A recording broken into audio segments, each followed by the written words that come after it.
بسم اللہ الرحمن الرحیم۔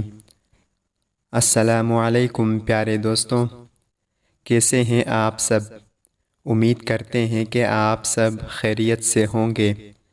ہماری دعا ہے کہ اللہ تعالیٰ آپ سب کو خیر و عافیت سے رکھے۔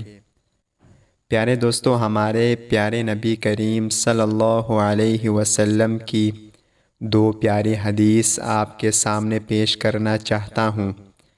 آپ سب بھائیوں سے گزارش ہے کہ ان حدیث کو یاد کر لیں اور اپنے دوستوں کے ساتھ بھی ضرور شیئر کریں۔ آپ سب دوستوں کا بہت شکریہ۔ سیدنا عبداللہ بن عباس کہتے ہیں کہ رسول اللہ صلی اللہ علیہ وسلم نے فرمایا، جان لو اگر سارے لوگ تمہیں نقصان پہنچانے کے لیے اکٹھے ہو جائیں تو وہ صرف اتنا ہی نقصان پہنچا سکتے ہیں جتنا اللہ نے تیرے مقدر میں لکھ دیا ہے۔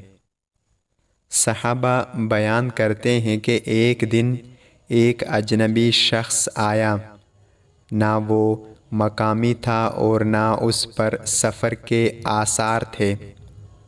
وہ رسول اللہ صلی اللہ علیہ وسلم کے سامنے بیٹھ گیا اور مختلف سوال کرنے کے بعد چلا گیا۔ جب وہ اٹھ کر چلا گیا تو آپ صلی اللہ علیہ وسلم نے فرمایا، اسے دوبارہ میرے پاس واپس لاؤ۔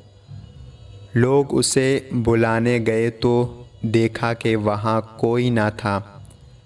آپ صلی اللہ علیہ وسلم نے فرمایا، یہ حضرت جبرائیل علیہ السلام تھے جو تمہیں تمہارا دین سکھانے آئے تھے۔